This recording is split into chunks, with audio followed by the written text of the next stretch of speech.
పార్వతీ పతయే హర మహాదేవ శంభో శ్రీ పార్వతీ గంగ చిస్తాపతి భృంగ భూతి భూతనవరగ భూపితాంగా మగు భయంకర రౌద్ర చటలోగ్రరణ రంగ కుటిల దానవ వైరి మక్కకిన భంగా నంది భృంగి ప్రమథ వంది మాగతురంగ సుందరో నవధవళ సురతిరంగా హే మహానుభావ మహాపురుష తమరెవరో తమరు విచ్చేయు కారణము ఏమియో సెలవివుడి మహాత్మా.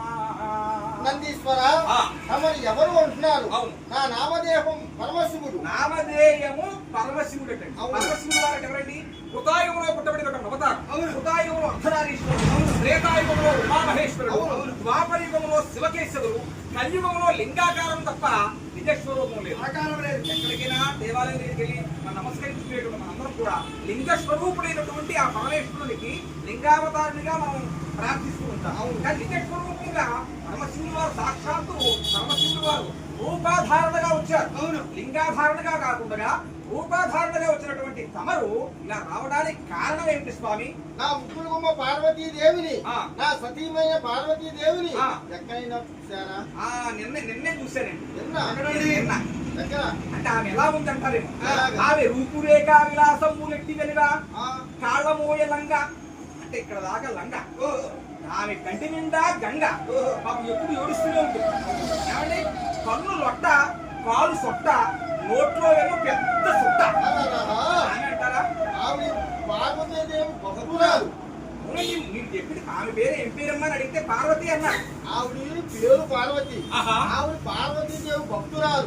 నేను అనేది నా సతీమణి పార్వతీదేవిని ఎక్కడైనా. సతీమణి తల్లి అంటే ఆమె ఎవరండి? ఉమా కాత్యాయని గౌరీ కాళీ హైమావతీశ్వరి శివ భవాని రుద్రాణి శార్వాణి సర్వమంగళ అపర్ణ పార్వతీ దుఃఖా మృడాని చండికాంబిక ఆర్యా దక్షయాంచ గిరీజామేనకాత్మజ ఆదిశక్తిమయం బీజం బీజశక్తిమయం శివం శివశక్తిమయం విష్ణు సర్వ విష్ణుమయం జగత్ సర్వములోనూ వ్యాప్తి చెందినటువంటిది ఆ తల్లి. కనుమూసికను తెరవాలన్నా శక్తి కావాలి కదా. ఉదాహరణకు ఆఖరికి చనిపోయేటటువంటి వ్యక్తికి తులసి తీర్థం పోస్తూ ఉంటాం. అవును, అతను చేయి మదపలేడు, కాలు మదపలేడు, మాట్లాడాలంటే మాట రాదు.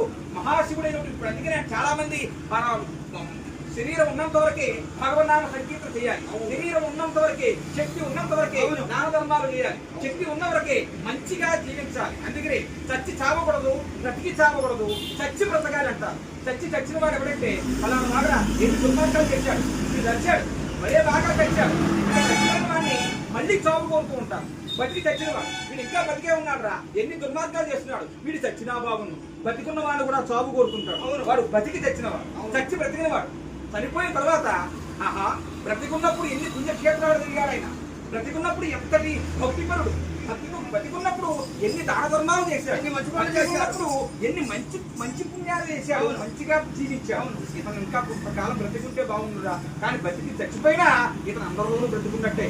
ఇంకా బ్రతికున్నాడు మనందరూ అంటూ ప్రతి ఒక్కరి నోటిలో ఉన్నటువంటి వ్యక్తి ఉంటాడే అతడు బతికి చచ్చినవాడు కాదు, చచ్చినవాడు కాదు, చచ్చిపోయినా బ్రతికి ఉన్నటువంటి వాడు, చచ్చి బ్రతికిన వాడు అంటారు. ఆ విధంగా జీవించాలి. అటువంటి శక్తి ఒక కనుమూసికలు తెరవాలన్నా శక్తి కావాలి, మనం మాట్లాడాలన్నా శక్తి కావాలి. ఆ శక్తి ఉండేది ఎక్కడి నుంచి ఉంటుందండి? ఆ తల్లి అనుగ్రహం నుంచి. ఆ తల్లి మన హృదయంలో ఉంటే ఉంటుంది. కాబట్టి ప్రతి ప్రాణి కోటిలోనూ ఉండేటటువంటిది శక్తి స్వరూపిణి ఆ తల్లి. ఉమా కాత్యాయని గౌరీ కాళి హైమావతి ఆ కుందర నారవింద సమాన దివ్య భూషణ లలాంకృత కాంత లలామ ముఖ కాంతి గిత సోమ చారు సౌందర్య శిఖామణి. ఆమె కోసం వర్ణించి చెప్పాలంటే మరి ఏ నామాలను ఇచ్చినటువంటిది ఆ తల్లి కనుక సృష్టికి ప్రతి సృష్టికి ఆమె వ్యాప్తి చెందింది కనుక ఆ తల్లి అనుగ్రహం మాకు ఉంటుంది. అవును, కానీ స్వామి ఆ స్వామిని అనుభూతి మీరే రప్పించారు.